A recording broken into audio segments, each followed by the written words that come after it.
Hey gamers and YouTubers, Jiren giving you the 2.0 in Genshin Impact. Time for Hangout number 4 with Beidou. Chief Mate Juza's breaking in the newcomers, but I think we can spare you the tedium of that. After this, the new crew members will be arranged into 2 teams for more specialized training, according to their own aptitudes and the needs of the fleet. One team will learn comprehensive survival skills, including maritime emergency rescue, marine meteorology, psychological counseling, and so on. They will serve as the support team for the fleet, ensuring safe navigation. That's why we call them the Shield of the Crux. What's the other team, the Spear of the Crux? That's right. You catch on quick. As one might expect, we call the other team the Spear of the Crux, because they'll be learning about naval warfare. They'll make up the armed portion of our crew. Also, they're responsible for handling the fleet's cargo deals. So, what do you think? Which team is for you? Well, on the last one I went with the Spear, so let's try the Shield. As I expected, you have a will to protect others. There are 2 main subjects that the Shield of the Crux focuses on: survival knowledge and entertainment. As I was saying earlier, survival knowledge includes prevention of injuries and diseases at sea, navigation and cartography, basic meteorology, etc. You can go learn about these skills from Yinxing, Huixing, and Liushi. They're all seasoned hands in their respective fields. There are crewmates who know even more than you, Captain? Each sailor has their own strengths and weaknesses. I'm no rookie, of course, but you shouldn't underestimate the knowledge of the crew. Yeah. If there's anything I'm most proud of in the fleet, it's my people. Go and get to work. I'll have some questions to test you later. I look forward to seeing how you do. Okay.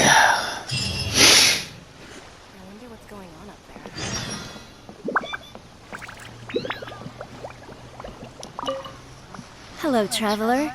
I'm Yinxing, the Crux's surgeon at sea. Whenever a sailor has a health problem, they come to me.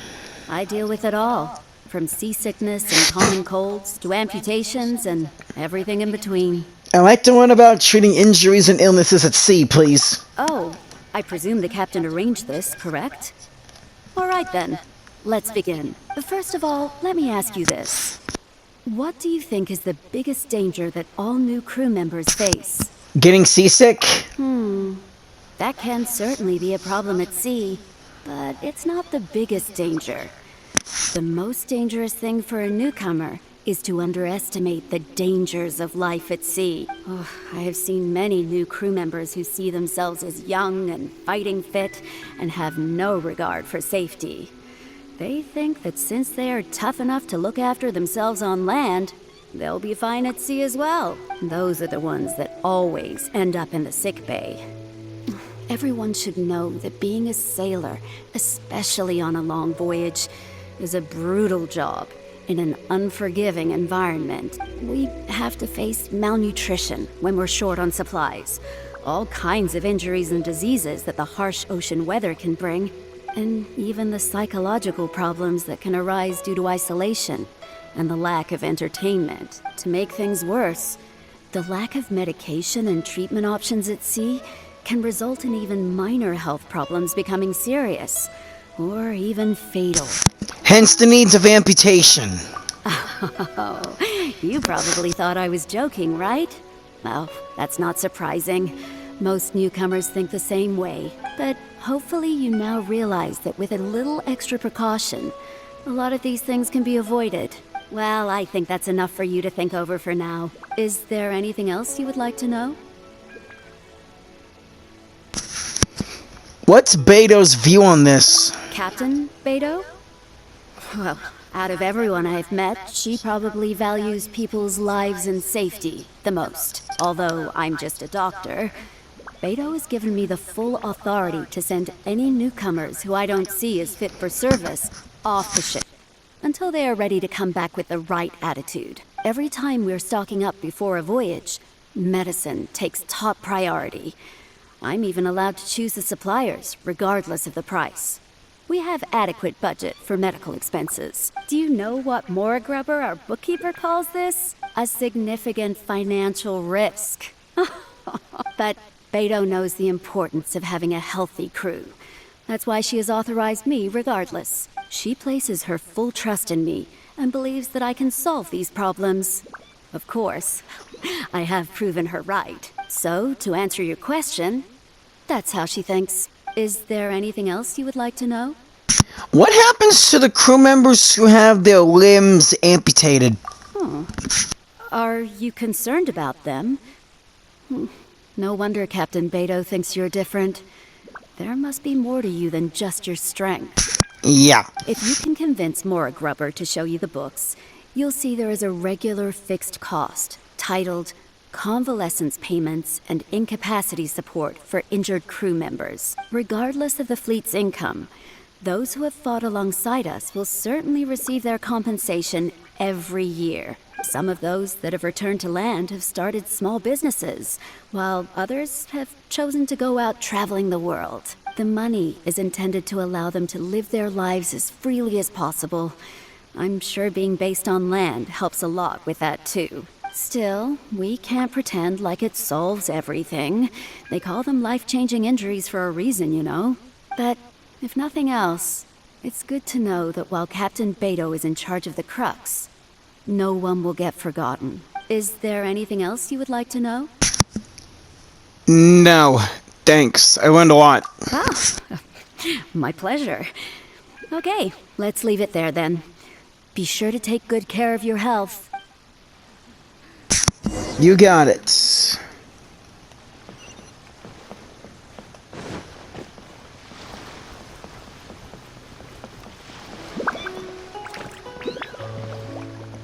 Hey, Sorry about earlier, Traveler. We were so caught up on getting you to join the fleet that we didn't notice we were going a little overboard. Good thing the captain stepped in. it's okay. I was hoping to learn a little more about cartography, please. Oh! Well, in that case, you have come to the right person. I'm not just blowing smoke. You're looking at the most talented navigator in Liyue Harbor. Really? I'll start by introducing some chart reading essentials for new sailors. Feel free to interrupt if you have any questions. Let's start with what to look for when you get a set of complicated charts. First, you should always look at any indicated shorelines, islands or reefs, water depths, hydrological conditions, and other hazards. With these features in mind, you can answer the basic question of, can I chart a safe course through this area? Visually, nautical charts are a little unique. Unlike land maps, most charts do not have a fixed scale, which means that it can be hard to precisely determine the exact distance between 2 points. The most advanced nautical charts come with a supplementary chart, which has different colored lines marked on it to indicate distances. It's worth mentioning that under my direction, the Crux is using these advanced kinds of charts. Some cartographers mark out other points of interest on their charts, usually with their own special symbols. If they don't leave any accompanying notes, they can be very difficult to interpret. For example, charts inherited from the previous navigator? Not only those, we have tattered and torn charts that we've picked up from all over the place. To be honest, it can be quite a challenge, even for me. Some of these charts are really old and have symbols that I've never seen before. But if we don't decipher them, we will certainly miss many secrets of the sea. Fortunately, we have the captain with us. She managed to find some ancient books on semiotics that I can use to study the charts further. I don't think anyone other than our captain can manage to get these kinds of resources. Old charts and ancient books on semiotics are not the kinds of things that are sold in your average marketplace. Oops, I've gotten off topic. Well, that just about covers the basics of chart reading. Is there anything else you would like to know, Traveler? Do you have experience drafting nautical charts? Drafting charts? That's certainly a more advanced topic. To be honest, I've only attained a smattering of knowledge in that area. The charts we are using now are just revised versions of the ones left by the previous navigator. So my mapping experiences have been primarily limited to updating our charts to reflect changes in the sea. I think you can ask Captain Beidou more about cartography. One time, the fleet sailed into an uncharted area by mistake. It wasn't long before we turned the fleet around and returned the way we came out for fear of potential hazards. But Captain Beidou still managed to draft a simple chart of the area we sailed through for if and when we explore the area again. Incredible, isn't it? I was amazed to see that the captain could even do cartography. Then why does she need you as a navigator? Because I have the talent, and she doesn't want to let it go to waste. She she treats the whole crew that way. I initially had the same question myself. After all, in many fleets, the captain also works as a navigator. I couldn't understand her reasoning at the time, so I asked her.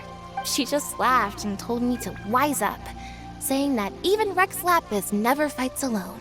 She wants everyone on board to master their role, so that the crux is not floating on her alone.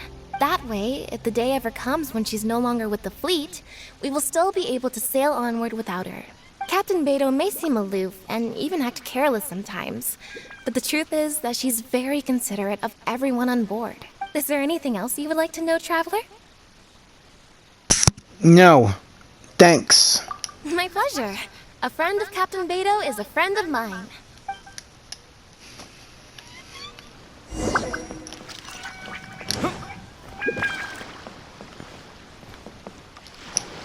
Guess I gotta climb the sail.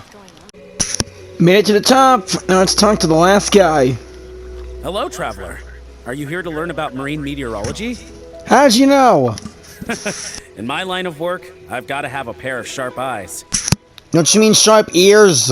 Yeah, eyes are good too.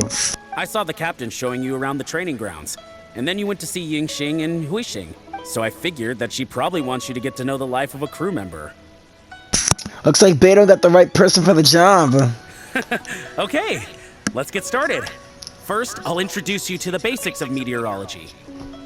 Marine meteorology basically means keeping tabs on the weather as well as other ocean phenomena. So things like sea fog, storm surges, water spouts, and so on. These are all potential threats to safe navigation. Luckily, whatever weather might be coming up, there's always some kind of sign that gives it away in advance. Take water spouts, for example. They're caused by high-speed rotating winds on the surface of the ocean. They can engulf large ships and do immense damage. But if you know that water spouts can only form in an environment with high temperature, high humidity, and large clouds, then you can be well prepared. You will be even more alert if you also know that the presence of winds blowing in opposite directions, with a significant difference in speed, is a direct precursor to the formation of water spouts. And most importantly, if you spot a small white vortex emerging from the clouds, you should immediately notify the crew to steer clear of what's ahead. So there you go. Those are the warning signs of water spouts. I am proud to say that over the years, I haven't let a single one sneak up on my watch. Sounds like you have a lot of experience. I've got to confess, I learned almost everything I know from the captain. All the stuff about meteorology that I just told you about, she's the real expert. Do you know the small fishing village next to Wangshu Inn? I heard that when Captain Beidou was a kid, she worked there fishing. Later, she made her way to the harbor where she struggled to make a living. Growing up in an environment like that, it's no wonder she knows everything about the sea. When I first came on board, I lived every day wallowing in doubt, wondering if my former career as a sailor was all just a waste. But as I gradually learned some new things and became more experienced, I finally realized what makes the Crux so great. After all, not every fleet has the uncrowned Lord of the Ocean as their leader. I feel lucky just to have joined. Thanks for your time. I think I've learned all that I need for now. Find me anytime if you want to know more. Alright, let's go back to Beidou. Alright, it's time that we take the test. So you've already finished talking to the crew, huh? I thought it would take you a while longer. So, what did you think? It was a little hard, but I can handle it, I think. Now you know that the shield of the Crux is not such an easy job. Let's get started. Okay. First of all, life on the sea isn't always plain sailing. Injuries and illnesses happen all the time. But what is the single biggest danger facing crew members? Underestimating danger. Is that your final answer? All right, on to the second question. As you've just learned, the fleet plots its route using nautical charts. The charts used by the Crux have additional charts attached. The supplementary chart has lots of lines in various colors for added reference. What is the purpose of these lines? To mark distances. Okay, interesting. Now, last question. On longer voyages, we have to be especially careful to avoid certain weather hazards that pose a threat to the integrity of the ship and the lives of the crew. For example, water spouts. So my question is, how can we reliably predict water spouts so we can avoid them?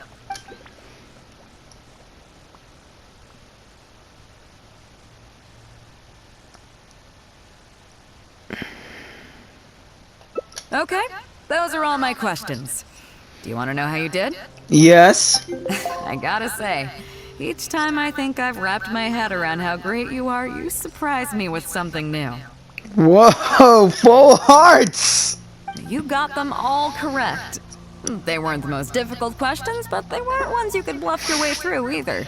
You've clearly been paying attention to my crew. Yeah, plus with a little review time. Okay then. Now it's time to apply that endless talent of yours to learning some new recreational activities. To be clear, wrestling sea monsters barehanded is not my idea of recreational. Don't worry, all our recreational activities are respectable and, above board. You need to realize that being out at sea might be fun for the first few days while everything's new, but before too long, looking at the same old sea every day and being so isolated from everything can really cause people to struggle mentally. That is why regular recreational activities are an absolute necessity. We offer a lot of fun courses for our newcomer training, including fishing, photography, chess. Oh, and thanks to Kazuha, these days we also offer poetry and music appreciation, as well as communal wind listening. Alright, Kazuha! Each newcomer has to participate in at least one, so that they've got some way of keeping themselves occupied at sea further down the line. Of course, if you'd prefer wrestling sea monsters with your bare hands, that can be arranged. Now you're talking, my... No, wait, I was just kidding.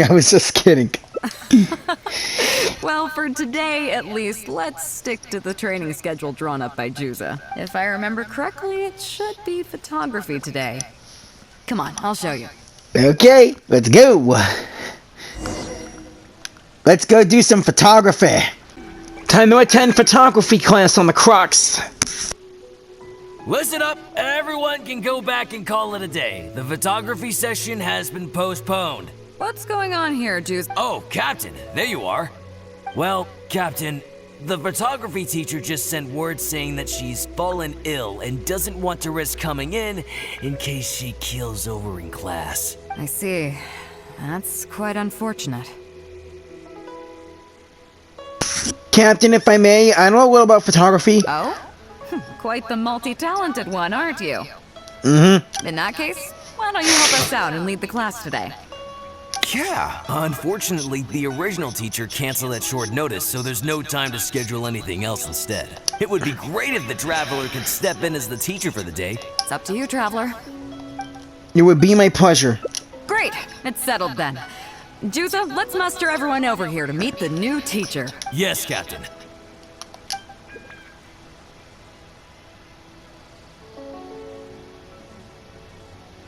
Okay, that's 1, 2, 3, 4. That should be everyone.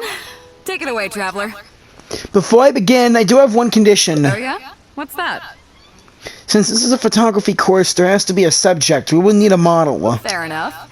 It seems like you already have someone in mind. So, who will it be? I think the most suitable model is you, Beidou. Me?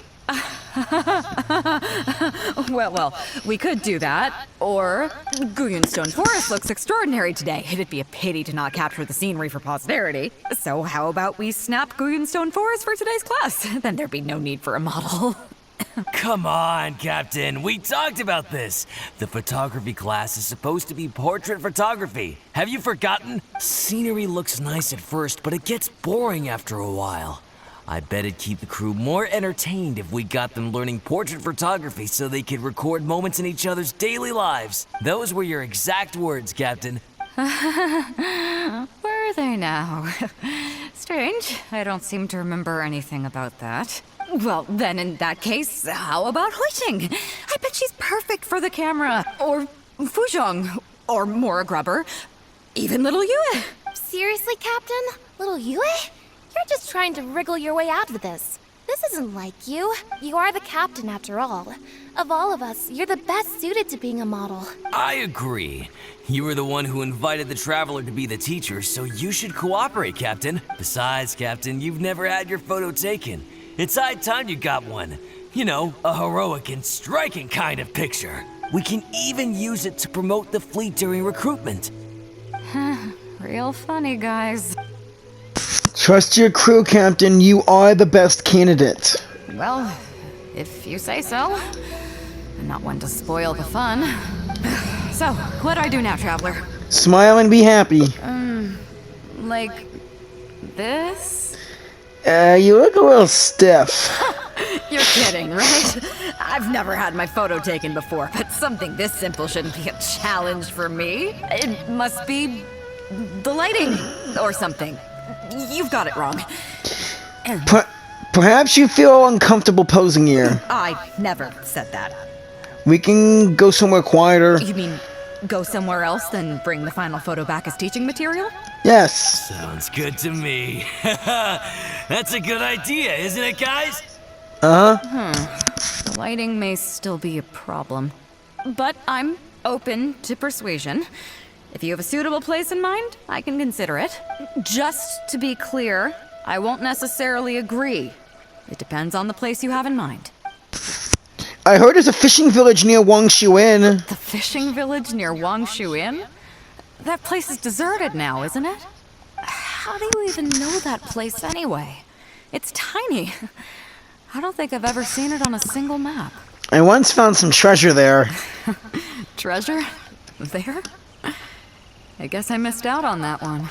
It just so happens that that little village is where I grew up. Now that you've mentioned it, it's given me the urge to go back and take a look around. Yeah! How about we take this opportunity to pay my old home a visit? You got it. Woo woo! Let's go, people. Here we are. This place should be perfect for Beidou's portrait. Oh man, I'm gonna miss that frog.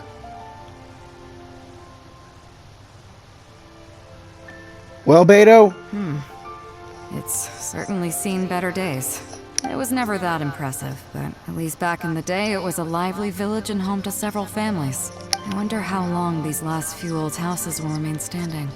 So what exactly happened here, Beidou? Nothing as dramatic as you might think. A few small incidents occurred, and then people began to leave. Come on, let's take a walk around. Okay.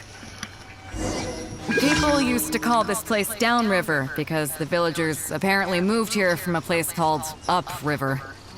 Seriously, now's not the time for random events. Fishing, which had been passed down from generation to generation. I learned a lot from them when I was here. Now Upriver is long gone, and Downriver is all but deserted. It won't be long before no one even remembers what these places are called. To Jean. Jean. I barely remember this name. It's only because you were little at the time. You're right. I was only about 5 or 6 years old when I first arrived here. I was homeless and had to wander around the streets. I remember finally managing to find half a rice bun, but then a stray dog jumped out and snatched it away from me. Half a rice bun was not something I was willing to give up so easily at the time, so I chased it all the way to this neighborhood. Then a few fishermen saw us running and stopped me. They were kind enough to give me some food. Seeing me stop, the dog also stopped running, but straight away it keeled over and never got up again. Maybe it was too tired, or maybe it had starved to death. I went over and saw that the dog still had the half rice bun in its mouth. It didn't let go even at the very end. Poor thing. Beidou. Had I known the dog was so weak, I would have let it take that half rice bun. That's when the villagers here took you in. I could tell they were wary of me at first. I was the dirty little kid who just chased a dog to death over some scraps of food. But I got lucky. The village chief took pity on me and brought me to their home. That's how I ended up staying here. What made you leave later, huh? Do you know what the name Beidou means? Sorry, but no. Come on, I'll explain along the way. Okay. About a year or two after I arrived, the village chief fell ill during the winter and passed away. During that same period, the harvest was getting worse and the fishermen's catch was getting smaller day by day. Without the village chief to handle the situation, people began blaming each other. There were even rumors that some families had been overfishing and leaving nothing for the rest of the village to catch. But in the end, they all turned on me, saying that they shouldn't have ever taken me in. They said I was bad luck. No way. They pointed to how that dog died on the first day I arrived. Next thing you know, the village chief dies, and then all the fish die out.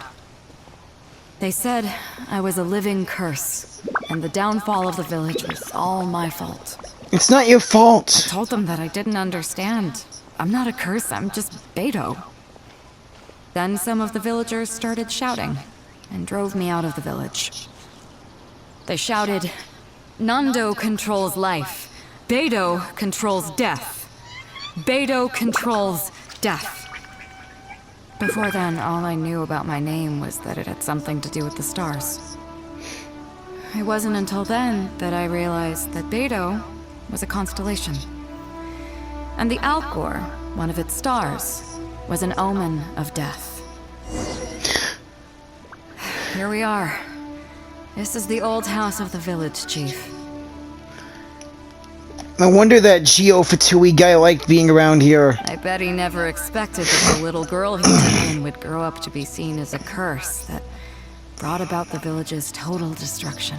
If you're cursed, then I think I am too. What do you mean? The animal archon's gnosis was taken when I arrived in Mondstadt. Is that all? The Geo Archon's gnosis was also taken when I arrived in Liu. And let me guess. You got to Inazuma and the Electro Archon's gnosis was taken as well? Correct. Well, you seem to wreak havoc on a grander scale than I ever could. Does that make you feel better now? Oh, I get it. You're trying to convince me that I'm not cursed. Uh-huh. I appreciate it. I'll take it. Plus the Fatui always keeps planning ahead. I gotta start planning ahead of them. Let's not forget that the people whose names stick around are the ones who emerge from the stormy seas unscathed. And the ones who get swept away in the wind are the fledgling birds who couldn't hack it. Yeah. I, for one, have never encountered a storm I couldn't weather. But your journey's far from over, isn't it? Just remember, there's no telling what else you might encounter in this vast world. Mm-hmm. So if you ever find some idiot trying to brand you as a scapegoat just because you're the one who lived to tell the tale, tell them Captain Beidou demands to have the honor along with you. You got it. Remember, you'll always have the captain of the Crux to back you up wherever you go. I suppose we're just two scapegoats looking out for each other. Two cursed scapegoats banding together for survival. Sounds like a recipe for disaster, but at the same time, I kinda dig it. Cool. I'm lucky to have a friend like you. Right back at you, Beidou. Okay, it's time to get back to our photography. Right, teacher? I thought you might not be in the mood. Come on, let's not waste any time. Get it done while you can before I change my mind. Okay, okay. So, do I need to strike a pose?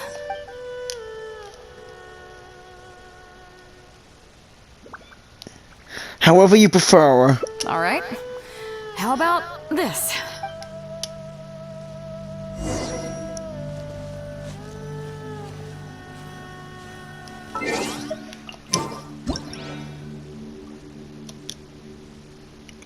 Let's just hide me.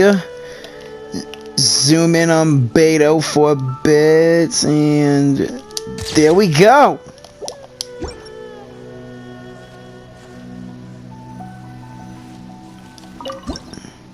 Oh, there we go. Perfect. So, is it done yet? Please don't tell me that it looks weird. Not at all. The photo's perfect. Show me. Only if you promise to give it back. Yeah, sure, whatever. Now give it here. Okay, okay.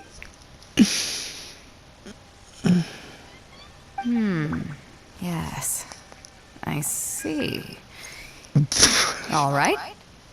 On behalf of the Crux, thank you very much for your photography class today. You've been an excellent teacher, and I couldn't be more satisfied. Now, as captain of the Crux, I am exercising my official right to requisition this photograph for future promotion and recruitment purposes. So I'm afraid I'll be holding on to this. That's fine with you, though, right? Okay.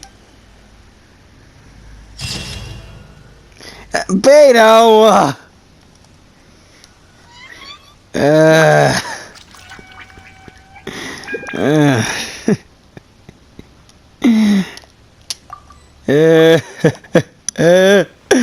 Oh, I still have time to do that random event. Well, thank y'all for watching. Please like, share, and subscribe. And I'll see you all in Beidou's last hangouts. And in our Taki Ito's story mission in Inazuma. Love you all.